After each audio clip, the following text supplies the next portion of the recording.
거래하는 회사에서 과다한 부채를 동원하여 사옥 신축, 공장 신축을 했을 때 채권이 부실화될 가능성이 높습니다. 그래서 보면 이제 거래를 하다 보면 이런 경우일 수도 있죠. 우리 거래선, 그죠? 우리 거래선은 괜찮아요, 그죠? 우리 거래선은 괜찮은데, 우리 거래선도 보면, 다른 곳에 보면 영업을 할 거 아니겠습니까? 관계되는 어떤 그죠? 행위를 했겠죠. 근데 그 관계되는 거죠. 그쪽에서, 거기서 부도가 되는 거죠. 거래처에 거래처가 부도가 돼버린 경우죠. 그럼 어떤 사태가 터지냐? 결국 보면 우리 거래선이, 그죠? 자기들도 돈을 회수하지 못할 거니까 그걸 받아와야지 우리한테 돈을 회수할 거 아니겠습니까? 근데 그러다 보면 그걸 하지 못하니까 우리한테 그죠? 변제하지 못할 거고 미수금이 쌓일 거죠. 미수금이 쌓일 거죠. 그죠? 그럴 수밖에 없지 않습니까? 그럼 그게 바로 뭡니까? 부실로 갈 수가 있는 경우죠. 그래서 보면 우리가 영업을 할 때 그것도 굉장히 중요시해요. 우리 거래선도 당연히 봐야겠죠.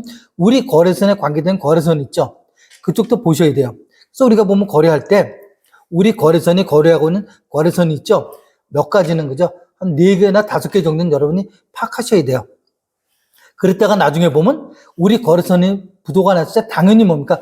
채권 가압류, 그죠? 제3자 채권 가압류 들어간 것도 그것도 중요하죠. 그런 걸 위해서도 필요하지만 계속적으로 정보를 보고 있다가 우리 거래선의 거래선이 위험해졌다, 흔들렸다. 그럼 그 여파가 우리 거래선을 올 거고 나한테 올 거죠.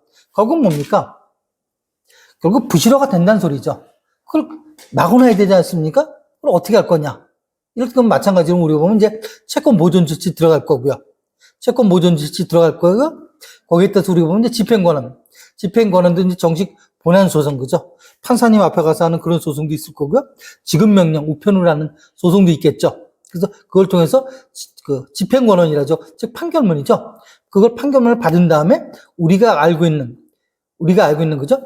상대방이 보면 이제 부동산, 그죠? 상대방 소유된 부동산도 보면 이런 건 안 되지 않습니까?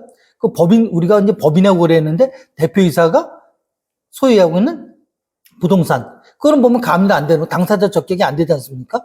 근데 보니까 거기 보니까 연대 보증인으로 대표이사가 제3자를 연대 보증했다. 그거는 이제 가치 공로 피고가 될 수 있는데 그렇지 않은 경우는 안 되는 경우죠. 그 다음에 보면 채권이라든지 채권에 대해서는 뭐예요? 채권 압류 추심명령이나 전부명령.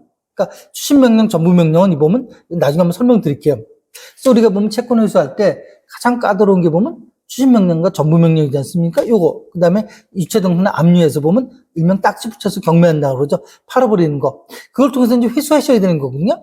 그러다 보니까 보면 우리 전체적으로, 그죠? 전체적인 채무가 얼마인지, 채권이 얼마 걸려있는지 보고 부실이 생길 것 같으면 상대방이 있지 않습니까? 먼저 보면 우리 상대방은 아직은 부실이 생긴 건 아니잖아요. 그런 여파를 맞은 거죠. 이럴 경우 같으면 우리가 보면 방문해서 그 부분 있지 않습니까? 정보를 캐치하면서 내부적으로 있지 않습니까? 혹시 보면 발생할지도 모르는 위험한 사태, 그거를 준비하는 게 굉장히 중요하죠. 왜? 그걸 만약에 하지 못했을 때는 나중에 보면 우리가 다른 영업을 많이 했어도, 그죠? 많이 했어도 거기서 문제가 생겨버리면 1년 장사는 어떻습니까? 헛돼 버리는 거죠.